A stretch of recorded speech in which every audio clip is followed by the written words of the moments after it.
People, Deluded, I'm back again. Good morning, and I hope you're all doing well and safe. Now, Fridays equals Q&A days. It's a pleasure to do this with you guys. You know, I'm very thankful for the support you lot give me, for the amount of encouraging words, for the constructive criticism, for the consistency with viewing my stuff. Just, yeah, man, you lot have no idea what it means to me specifically. It really means a lot, and you know, it really shocks me. I know I say this all the time, and I might sound like a broken record, but it really shocks me the amount of people that support me locally. It really shocks me globally. Like, I'm seeing a brother from Serbia the other day. I'm like, rah, like countries I've never even been to. I couldn't even tell you what the street looks like. It's crazy what the internet does, man. And it's nice that, you know, regardless of race, nationality, sex, you know, sexual preferences, all of this, you know, all of this sort of stuff, we're all, you know, coming under one goal, which is our love for football. And you know, if you're a subscriber to me or you follow my stuff, I assume you're an Arsenal fan. There's a heavy percentage of Arsenal stuff. If not, and you just like my opinions, it means a lot, because you know, we've got Arsenal, general comments, youth, and sadly, I say sadly because it shouldn't be a thing in life, but you know, I have to touch on, you know, the racism and all of these dark themes. So it means a lot in it that you lot rock with, man, in whatever capacity, whoever you are, wherever you are, and it's a chance to give back. Now, let's do exactly that. Thank you very much for the questions. Thank you very much for listening to the deadlines. Most importantly, let's crack on, people. Let's kick it off with Marcus Gotti. He says, do you think Balogun could get a chance if we don't appeal Eddie Nkietah'S suspension? Well, we are likely to appeal it. I'm not too sure what the verdict is going to be. I'm not too sure if Balogun's been training with the first team and not. I think he has been. I think it's been Balogun, Coyle, Matt Smith and Swanson and Medley. I'm not sure on Balogun, but the others I can remember seeing the videos. You'd think naturally there's an opportunity there, because our bench is kind of weak in terms of attacking options. Like, if, pardon me, if Pepe's on the bench, you know, if Pepe or Saka miss out the front three, then you've got someone on the bench and whatnot. And I guess you've got Nelson. But there's not too many game changers or people like that. Obviously, that was Nkietah'S thing for a minute. That was what Nkietah was good at. He was doing his thing in that regards. If we start Aubameyang and Lacazette like in our last game, you know, we've got no options. And with Martinelli's injury, there really is no one. You know, the good thing is, you know, Arteta is very unlikely to, in my opinion, to start Lacazette, Pepe, Aubameyang, and I'm missing someone else out. Bukayo Saka, it's likely to be Pepe or Laka who misses out. You don't know Aubameyang's primarily playing on the left. You know, I think Arteta's only used him, used Aubameyang through the middle once in his tenure here. Now, obviously, I think I'm not criticising Arteta, but I think a lot of what Arteta has to do is because, you know, he has to work with what he's got. Like, three at the back, I think in the ideal world he wants us to be able to play that, and he will play that, but I think he would like a bit more flexibility. I think he would like to go with four at the back and an extra man in midfield. But obviously right now these are the things that are working, and Aubameyang's going to score goals wherever, to be fair, but it's working. Him on the flank, like, it's working. I can't, again, there's balance, and with Aubameyang it kind of discourages right backs from going forward. But in terms of what I see from the centre striker, in terms of pressing and all of that, can't see how Aubameyang can't do that. But I'm prepared to concede, you know, Lacazette and Eddie, more so Eddie than Lacazette in terms of recent form, is giving Arteta what he wants to see there. So for me, I'd like to see Balogun on the bench, Carl, where we got no who's coming off the bench. Like, it's Nelson, it's Laka or Pepe or Saka, or Aubameyang's the only one that's going to be starting week in, week out. Saka as well, but we, you know, you get what I'm saying. We're kind of weak on the bench, so I'd like to. It would be nice for Balogun, and maybe that convinces him to stay. For me personally, if I'm Balogun's advisors or Balogun himself, whether I get involved in the first team now at Arsenal or not, unless it's like proper sustained chances or proper pathway, I'm going to keep it moving. And for me, I see Balogun being sold, because, you know, away from looking at him with potential and these things, you can get 5 to 10 million for a player that's not played for the first team. You know, you add that 5 or 10 million to potentially, if Guendouzi brings in a 40, you know, Lacazette might go, that's another 40. You've got a couple of other bits and pieces around the squad that could be sold. Mavropanos is one that could be sold for a profit, holding the same. You know, do you get it, people? I'm not saying these men are going to be sold. I'm just looking at, you know, if we was to look at who could potentially leave and give us funds to go elsewhere, this is what I'm looking at. But lovely question, Marcus, and I'd like to say you have, I remember your username primarily on Twitter. You've been rocking with me since I had a couple hundred followers and subscribers and positive words, man. So big up yourself, and I hope you and your family, like everybody's, is safe and well and all of these things. Another consistent supporter and someone that gives positive vibes. Fly them, as I keep calling him when he asks me on Twitter, but his name is Jimmy Conway has asked, thoughts on Adam Ida from Norwich. Now, I think he's a decent player. I think maybe next season, you know, he's 19. He's of that age where it's time to start playing. I think he's got the necessary strength. I think he's got the pace. Obviously, he needs a bit of experience. But I think he could be decent there. And again, I don't know Norwich's plans. I'm not a Norwich fan. But you'd imagine I want to say rebuild lightly because they could very much keep them out of the squad there. But him and a couple other players might get more opportunities when they are relegated to the Championship next year. You know, I'm not saying all these men are going to leave, but Ben Godfrey, for me, probably deserves to be playing Premier League football next season. I'd be surprised if he doesn't get a move. Max Aarons, it all depends on the fee, but another one who could get a move. I think Jamal Lewis will stay, but he's another one that's shown he can cut his teeth in the Premier League. Cantwell, obviously, you've got Buendia as well. You've got a couple players here and there, and obviously it depends what they're going to do with Pukki and the attacking options. He could get opportunities next year as they plan. But I like him, man. He knows how to score goals. He's got good movement. I like how he hangs on the last shoulder. I think he's got a little decent talent to do with him, man. And keen to see how he develops. Love for that question. Marcus again has asked Thiago on a free. I assume you're talking about Thiago Silva. I wouldn't mind Thiago in isolation. It's just there's many variables in terms of the fee, the contract, the lack of structure at this club. And it seems like all these men lose their minerals. Like when they come to Arsenal, these experienced players, they lose their minerals. You look at Cech, he lost his minerals. Like I don't mind signing experience. I think you can get away with it. But it seems like when people come and step into Arsenal for whatever reason, the deterioration or their lack of age, not to be ageism, in terms of football becomes very apparent. So I would like Thiago. Of course, I can say the same old logic. You know, he's played with Luiz. He's a leader. He's been around the block. You know, we need a centre half. He could be good for the young players. I believe all of that stuff. But I personally would like us to get someone for 10, 15 million, 26 or so years of age, low profile, that's just competent, consistent and confident in his ability to do a job here. But I just want a centre half. I'd like 2 centre halves, as you know I'm very vocal on that, as well as 2 midfielders. But do I think 4 people are landing for 2 positions? Of course not. It's probably got to take away 50%. We'll see what happens, man. Thomas said, who has been your top 5 Arsenal performers since the return of the Premier League and the FA Cup? In terms of the FA Cup, you put me on the spot. I can't really think right now. I'm not going to cap. There hasn't been too much FA Cup football. But, you know, I suppose in terms of Arsenal, it's the same. In terms of since the restart, without a doubt, you know, Aubameyang and Saka, without a doubt, are there. Without a doubt, I think Tierney, you know, we can all admit he's playing quite well. Credit where due, I'll throw Mustafi into that, really. And I'll probably throw Martinez in there, really and truly. The keeper, I think these lot have been quite good. You know, I think Xhaka and Ceballos have been decent. Ceballos since, you know, the restart. I think Xhaka since he's come back into the team after the restart as well. But the names I said previously, FA Cup's a bit of a myth, my guy. But relating to the Premier League, apologies for kicking the camera, which I always do. That's what I would answer. You've got another question, and that is, apologies people, someone's speaking nonsense in my things. They're just going to hold that block. Don't know what you're on. Strictly has said, Strictly Football said, if you were a pro player in this era, what manager would you love to play for? Would you like a real teacher like Guardiola or a proper man manager like Klopp? Or any other names that come to mind. I think, I'm not saying you're being harsh, my guy, but I think both of the comments you've used, you can use that on both logics, because I think Klopp doesn't get enough. Obviously, Klopp he's clearly a good manager. He's won Champions League, he's won Prem, he's doing good things at Liverpool.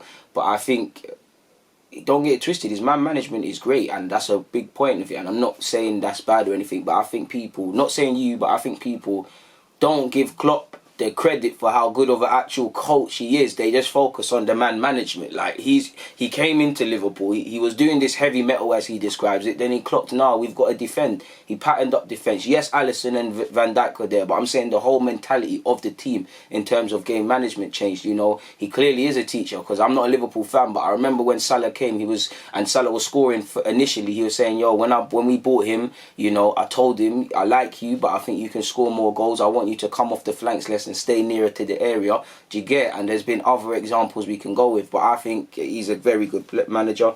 And I think, you know, I think Guardiola's a decent man manager. I think his relationship probably doesn't go beyond football. I think you can call him and stuff like that, but it's like that. Some players have said that. For me personally, if I can still class Wenger as this era, Wenger would be number 1. I'm an Arsenal fan. I would give my life for Wenger on a football field. Like I would love to. It really annoyed me for all of Wenger's problems is that he was defending players and they weren't riding for him. Like if I was one of these footballers, I mean, that's my granddad. I give every fibre in my body to make sure we can win. Like, I give it all to the cause. So Wenger would be first. I'd love to play for Pep Guardiola. I mean, he would make you into a player you didn't think. And I had a coach called Darren, like I call him the Black Pep Guardiola, because he's a big reason as to why I do this YouTube thing. Because I think I understood football, but when I started playing under him, you know, the flip got switched, because he was ahead of his time. Like, the stuff he did, it was all you'd only see at academies. Like, we was doing shadow positioning, like sessions where, you know, 11 man will be on the field, but we're not kicking the ball. He's literally just walking us through every scenario positionally where he should be. Them things there flipped the way I looked at it. So I'd love to play for Pep Guardiola. I love to play for Klopp, because he obviously, you've got to keep that manager-player relationship, but you know, it must be nice to play for Klopp, to ride for you, believes in you, you know. So I'd say in today's day and age, in no order, well, clearly Arsene Wenger's first, and then it's a toss-up between Guardiola and Klopp. Trying to think of any other managers. I wouldn't mind playing for Conte, you know. I wouldn't mind playing for Conte. I think that would probably be more of a just professional relationship, but I think there's a lot to learn under someone like Conte. Who else is there? I think that's it. Like, there's a couple of them. I would love to play for Jose, no cap as well. Jose Mourinho. I mean, it's Jose Mourinho. All them sort of managers there. Ferguson was kicking ball. Ferguson as well. Same thing with Wenger. Like, you know, he make you a better player, and you want to ride for Ferguson.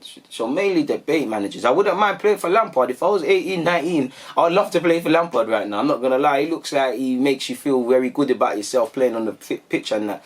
I wouldn't mind that. A random one, I wouldn't mind Roy Hodgson, you know. I know a lot of people wouldn't expect that. I wouldn't mind Roy Hodgson. I don't know what, there's just something likeable about Roy Hodgson to me. I really respect, I think he's a better manager than people give him credit for, in my opinion. And I really respect him and what he's offered to the game and all them things there. But I believe that's all the questions asked of myself via Twitter. Oh, no, I'm getting ahead of myself. Apologies, people. Jack has said, hello DG, hope you are keeping well, and the same for your family. Thank you very much. You said, not as a question as such, but at the end of the season, can you do a longer video on the Arsenal youth players, if staying, and what progress you'd like to see who make next season, like a roundup? I kind of do them vids anyway, and I believe that season is done. So yeah, whenever all the football's done, full stop, I guess, you know, my guy, will just remind me, we'll revisit that. I'll probably do it anyways, but make sure you don't let me forget that, man. In like a... When's the season done? We've got a couple of games. Make sure in a couple of weeks you comment that same comment. I'll get that done for you, man. No worries, Jack. My guy, you're always saying positive stuff as well on Twitter. Big up yourself, Jack.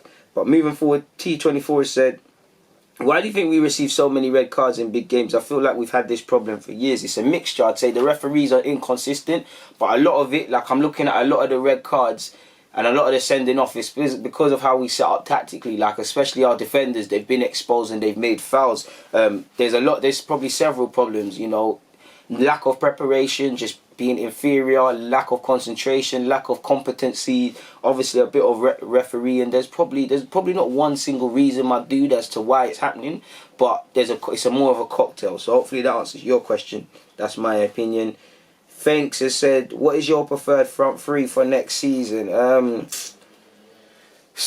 Right now, it's a difficult one. Because someone's going to miss out. I say Aubameyang, Martinelli and Pepe. Only if Saka plays behind them. But Pepe/Saka, these would be the man in my thoughts, really and truly.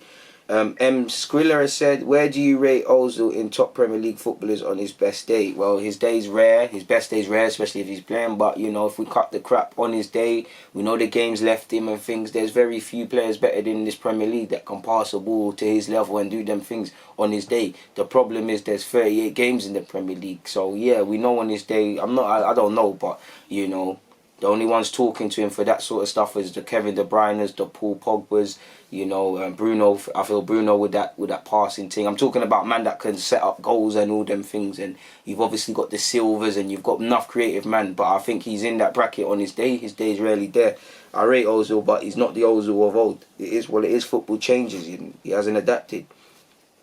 KS has said, what's your favourite drill song? Tough one. Right now, that Diggity tune, Way. I'd say that, but anything V9, KO, CB, Unknown T, that is, I don't really class Millions and Heady One as drill, because I think they got their own unique sound. They take elements and they rap and they do the drill beat thing. But I'd say throw them into it. I'd say, you know what, CB, nah, right now, Diggy D's thing, or anything unknown T's book, but I'd say CB, every day I wake up, I pray or take that risk. I think them songs there, you can't mention drill and not speak about them ones there. Assuming you're talking about England, if you're talking about US and that, then you know me, I was with this 300 stuff, you know, as a Chief Keef thing and all of that. But I'd say Love Salsa, really, if it's a drill thing. So yeah, good question, man. Good question. So that was the ones asked of myself via Twitter. Asked of myself via Twitter. Let's go and find some other questions, people, that were asked via YouTube. And again, once again, big up everybody who listened and stuck to the deadline. It's the small things that makes me really appreciative, people, really and truly. But yeah, man, right, enough questions. Let's go.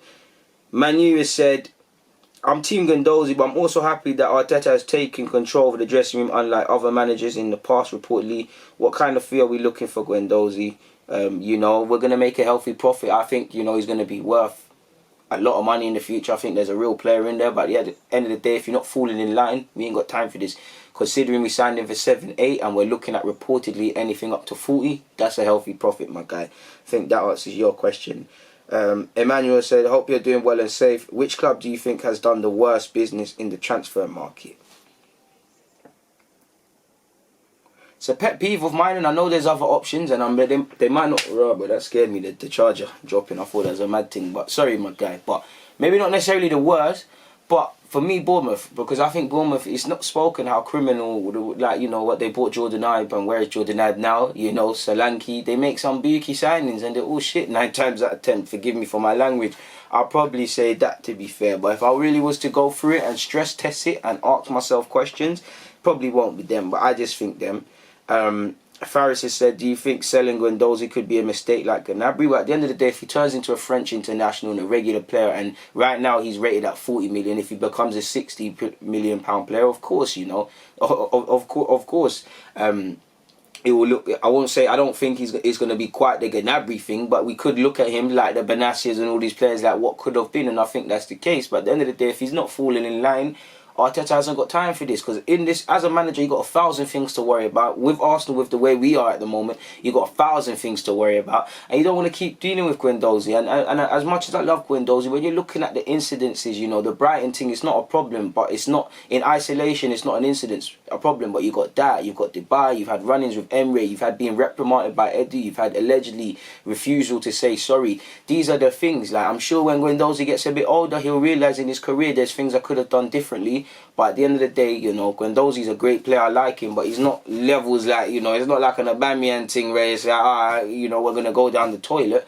The club will be looking at it, you know, we bought him for 7, 8 million, 40, and it's no, the man's clearly got ability, you know. If he's linked with Barcelona, if he goes Barcelona, I think he'll wisen up, because he'll get slapped up in the dressing room, you know. I think some of these experienced players, I wouldn't say Guendouzi doesn't respect them, but you're not going to take them in. No disrespect, I know David Luiz has been round the block, but you're not taking in what David Luiz and these men are saying. If you go Barca and you got Messi and Piqué and Busquets and all of these men that have been there when Barca have done their thing, you get batted up in the change rooms. You might not get roughed up to the level you could, but you have to fall in line. I've got small hope that you don't know me, I'm a big fan of Guendouzi. I was watching him before he come to Arsenal. I want him to make it here, but at the end of the day, we don't have time for it, so it could be a mistake. But at the end of the day, in hindsight, and that's Guendouzi's job if he does leave, you know, use that fire in your belly and go and make sure Arsenal look stupid for this. But at the same time, the profit margins, the fact that we need to rebuild, the fact that, again, it's just too much headache, and clearly Arteta's giving man bare chances. Do you get it? Like, Arteta's shown, like you said about dressing room control, like, Arteta has shown that there is a way back for you if you fall in line. Like, obviously, Xhaka wasn't anything to do with Arteta, but he fell in line. There was talk over Ceballos not applying himself in training. Now look, he's playing mad on the pitch. Clearly, he's fell in line. Maitland-Niles, you know, he's not a regular in the team week in, week out, but he's getting more minutes as a result of this apparent new look behaviour, you know. Mustafi, I don't think Mustafi's ever had a bad attitude, but he's got his head down and performed and got opportunities in training. So if you fall in line and do your thing, you will play football. But Arteta don't care who you are. And if I was Arteta, I know he's not Pep Guardiola, but he's worked with some of these you know, people that are going to be legends within football, you know, in the Premier League. Sterling is going to go down as a Premier League legend. Kevin De Bruyne, he's worked with David Silva, probably the biggest player to play in City's club history. He's worked with company, he's worked with, you know, mad attackers, world-class top talents, people that are established.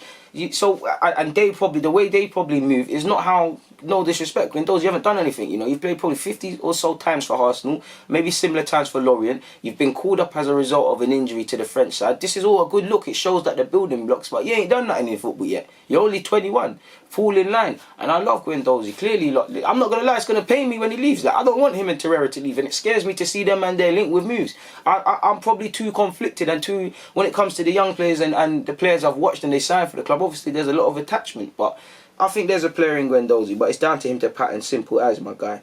Wayne has said, yo, DG, hope you're doing well. Recent interviews show that Arteta is willing to keep Dani Ceballos due to his brilliant performances of late. Do you believe he can become a key player if he stayed?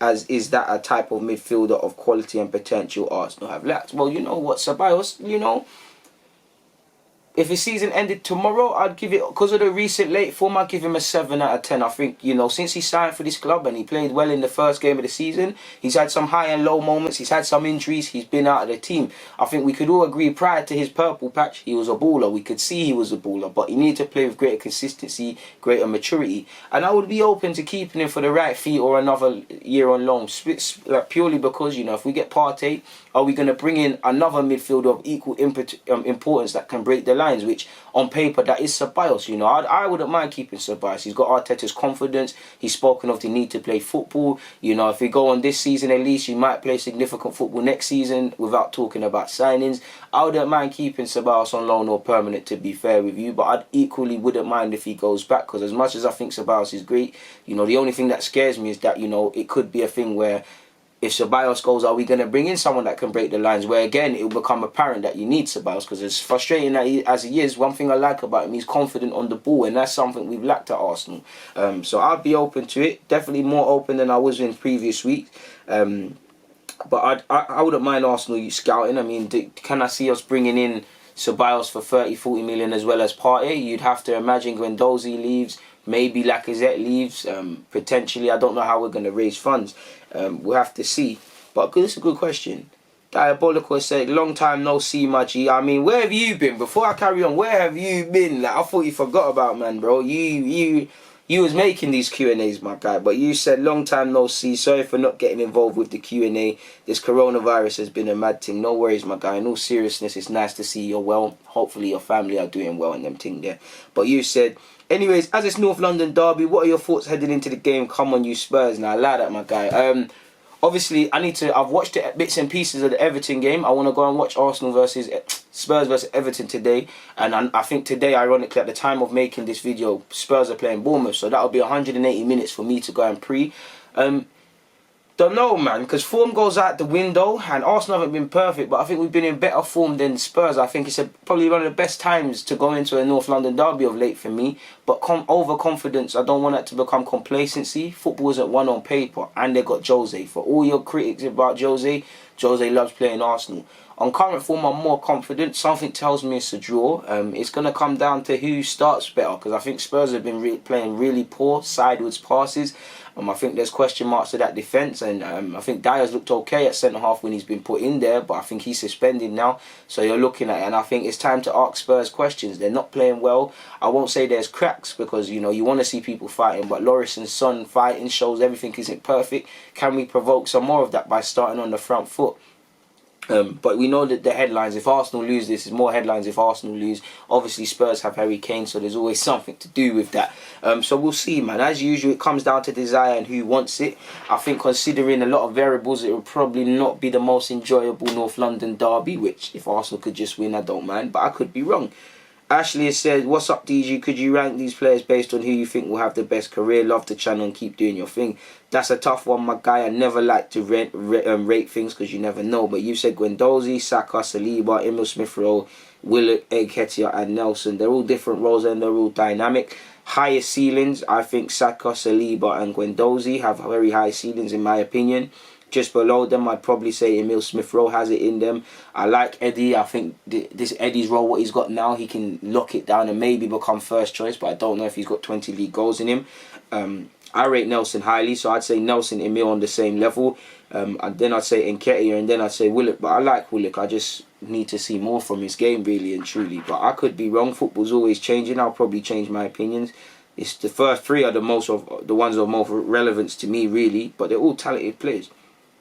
Adam has said, "Hey, Deluded, love the content. Keep it up. I hope you're doing good. You too, my guy." You said, "Do you feel like players are being taught more transferable skills instead of learning one position? Maybe I'm wrong, but I feel we are seeing more players in English football who seem more tactically flexible. Milner was seen to be unique in this sense. I can't think of so many other top players pre-middle teams who are so comfortable playing in so many roles. Or are we producing smarter players?" And I just think the game demands it, and I feel we've had kind of a flip effect because, you know, there obviously are masters of positions, but I do think, for me, I don't like how man just say one position. Like, obviously some men are better in one position. Like, if Lewandowski, you're never going to play him right wing. His thing is striker. But I do think some man, you know, you can have, like Maitland-Niles, he can be a centre mid and a right back. Saka can be a winger, but have the other things in his arsenal. You look at Alaba, you look at potentially Davis as well. There's bare man that can play in a couple of roles. Like, they're masters of one and then they go and do the others. But I think the flip side is, you know, to use Martial as an example, we all know he's a forward, but for years it's been a forward thing, then a striker thing. I'm not criticising him, I'm just saying if you look at half of these young players or half of these players, the byproduct of that is they can play everywhere, but they're not necessarily masters. And that's not a criticism. But in relation to Milner, I think it comes down to your intelligence. Like, I think Trent Alexander at Liverpool, you know, I actually think he could play right back, centre mid. I think he could get away with him in a back three because of his intelligence. Whether they do that or not is a different case. I think Tierney of Arsenal, you can play him at centre back. You can get away with him on the flanks where he actually plays left wing back. Monreal was one of them as well. It's down to your intelligence. Aspilicueta can play all across the back three. It's Saka getting a little bit of a taster everywhere, yet to really perfect anything beyond the wing. And to be fair, locked it down at full back. But it's down to your intelligence. Milner's an intelligent footballer, so it doesn't matter if he's playing in midfield where he's most comfortable, and that was the reason to actually leave City. He wants to play midfield. We've obviously seen him play on the flanks. He can lock down right or left back. It comes down to a bit of it is experience, if not through age, through games played, and just maturity and able to play all of these roles. And I think Milner's got the base to play well. He's got good temperament. You never see Milner panic on the ball. He's got good positioning, you know. He's good on the ball, like I said. There's many transfer. Yeah, there is. I don't feel necessarily they're taught that, but I think it's a byproduct. Nonetheless, good question. DS Boss has said, if Aubameyang signs, what should his contract length be? Ideally, for Aubameyang, he should be pressing for a 3-year deal, my dude. I can't say this name, my guy, because I believe it's foreign writing, no disrespect. But you've said, do you still think we need to get a CB, or should we just use Saliba, Marie, Louise and Mustafi for next season and holding? I'll let you answer that, my guy, but I think yes. Kieran has said, hope you're well. With all our links with Partey, how would you see him fitting into our system? The only way I see it is in a double pivot. Well, yes, in a double pivot with Xhaka, like you said. I would actually like to see a 3-man midfield, but for a 3-man midfield to work to perfection, we probably need someone, excluding Partey and Xhaka, who likes it, but maybe even Ceballos, if it was just with the current options, who can break the lines. So I'd say that. I'd say primarily a pivot, though, in my opinion. P1 Sava said, hope you're well. Opinions on Josh Da Silva's season at Brentford? He's doing really well, man. He's getting incredible, what's it, added squad importance. Like, he's gone from being a rotation option to starting games. Still not all the way there yet. Still immaturity in his game, but I think he's doing quite well. And I'm very proud of what Josh is doing at Brentford, man. And I mean, you know, the sky's the limit for him in relation to what he wants to achieve in his career. So, yeah. Kevin has said, do you think Ozil could transform to... sorry, let me do that again. You said, do you think Mesut Ozil could transition to a David Silva-like role in Arteta's team, with him being in a hybrid 8 or 10? Nope, because I think Ozil runs about, and people, that's one thing I think is a misconception. He runs about, but he's not going to be aggressive like David Silva. Like, David Silva is aggressive. He tries to hunt the ball back. I don't think Ozil's going to do that. I think beyond dictating the game from deeper, there's that. And I think, if he was going to make that transition, my dude, he needed to have done that 3 or so years ago. It's now, Ozil, it's never too late, but I think it's done at it. You need to have been doing that when Wenger was still here, because we were saying that for time. So I think the boat's gone, but you never know, man. I'm saying this now. If it happens and it works, you know, I'll be sitting in the same spot praising it. That's how fickle football is. Young Gooner said, what's your all-time Premier League team? That's a difficult one, man. That's a difficult one.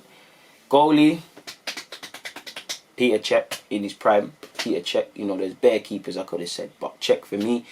Not the Arsenal one, that fraud, that agent they sold us. I'd say Peter Cech. Centre half, I'm trying to keep it non-biased. I'm going to go with Real. Apologies, people, it cut out video length. But I'd say for me, I'm going to go, like I said Peter Cech in goal. I'm going to go Sol Campbell and Rio Ferdinand for me personally. Left back, Ashley Cole. Right back. Let me try and make it non-biased. Right back, I'll go with Trent, you know. I'm going to go with Trent. I'm just trying to do a bit of a different thing. Midfield, centre mid now. Should we do 4-4-2? Centre mid now. Vieira, Roy Keane. Vieira and Roy Keane. That aggression. I could have picked probably players with a bit more to them, but I'm going with them two.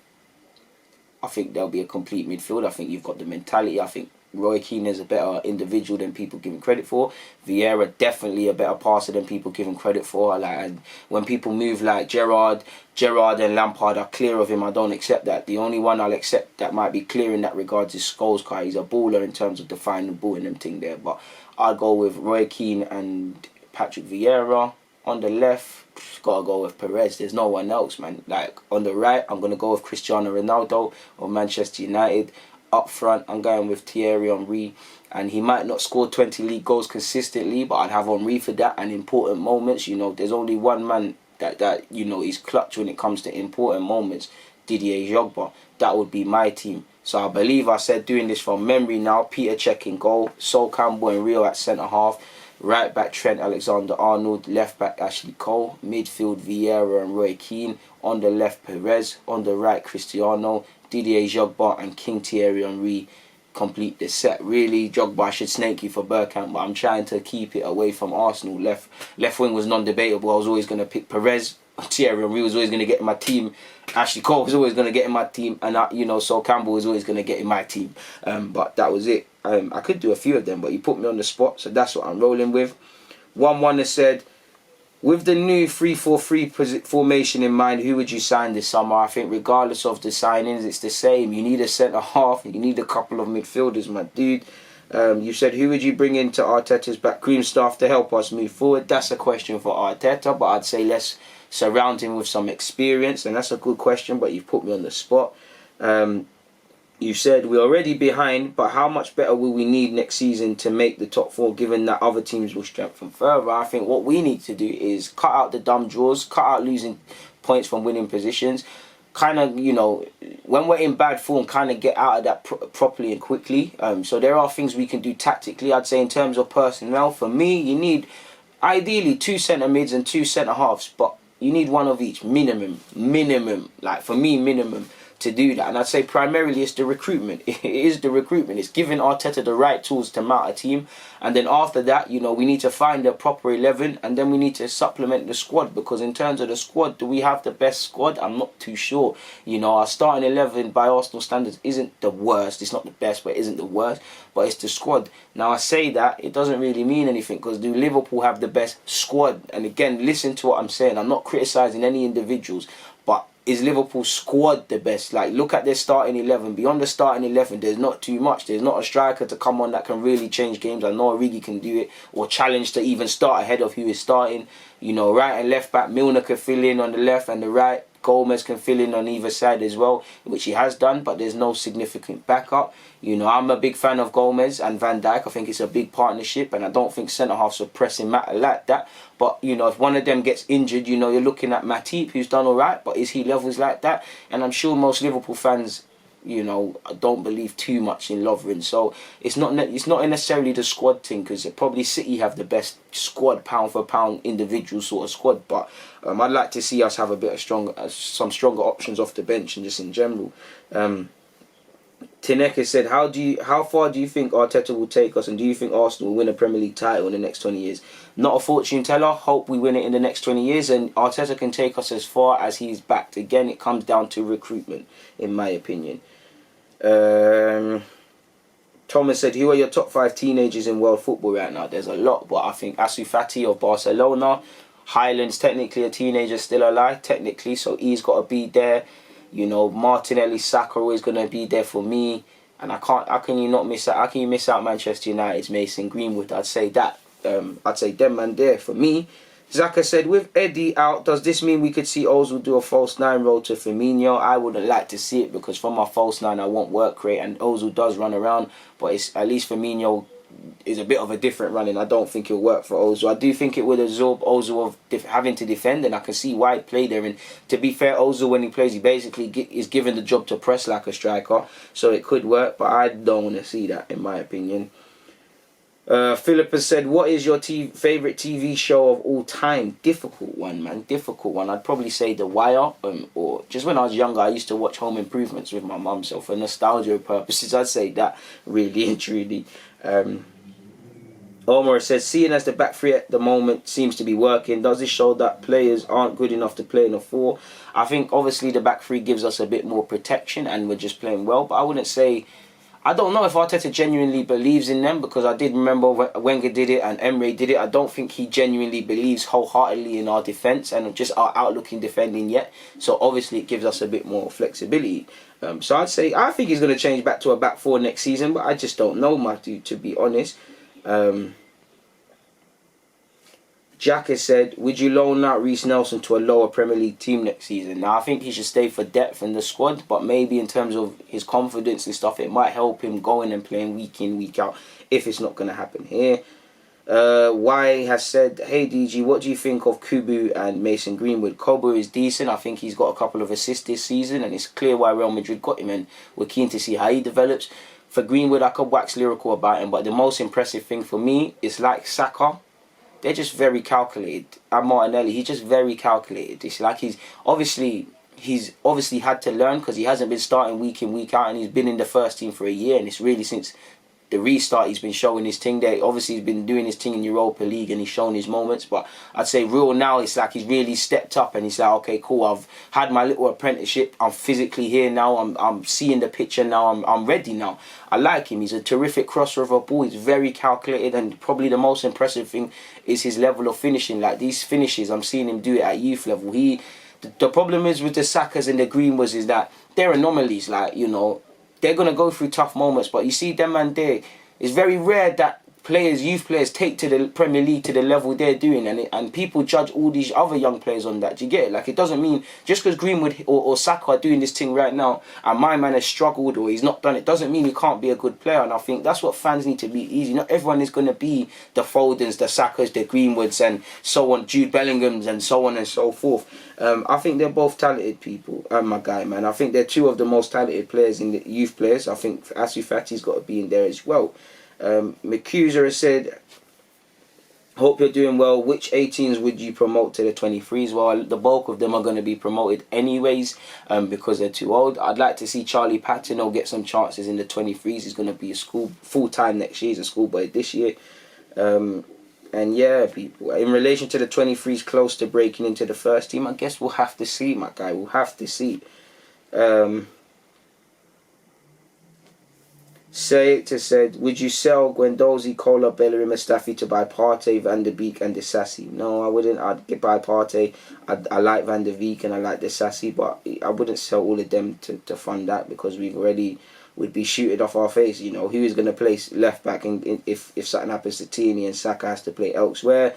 You know, Mustafi, as much as I think we should buy a centre-half, we cannot sell him until we bring in that centre-half. Bellerin, I don't mind Bellerin going. You've got Cedric Suarez and Maitland-Niles. But yeah, man, I don't necessarily am convinced with that. Liam has said, Liam Douglas, big up my guy, man. He's basically asking me why Bellerin big up my Chargy, man. Let me like that, my fellow yard man. He's basically asked me what do I think of Bellerin's performance in the first half, and like he said, I feel in that game he offered an outlet. I don't know if he's rattled a bit by Cedric Suarez arriving and Maitland-Niles being bigged up and his manager kind of indirectly criticising fullbacks, but I think he played well. You know, keen to see him next season. I give Bellerin one more season under Arteta, similar to Nelson in that pardon me, when the manager likes you and takes a shine to you, we might get an uptake in performance. But I'm not gonna, pardon me, I'm not gonna lie. Certain offers, I'm taking them for Bellerin.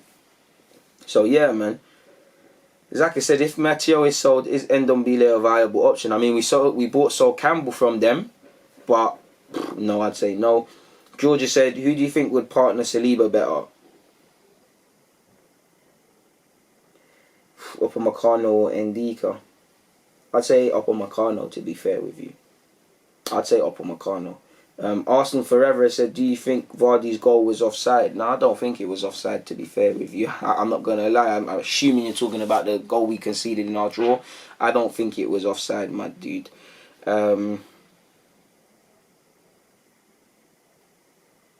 Yeah, let me quickly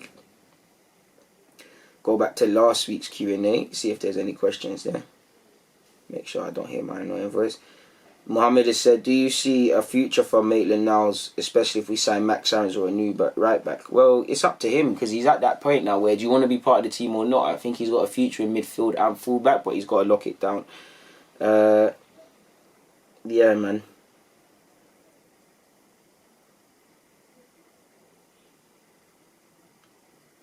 Don't think there's any other questions. Oh, Malti said, what formation do you see us playing long term? I'm inclined to believe 4-3-3 or a variation of that, but who knows until we see it, my guy. Until we see what Arteta's really on next year, we will truly not have a clue. So we're going to have to see. On that note, though, people, deluded, I'm out.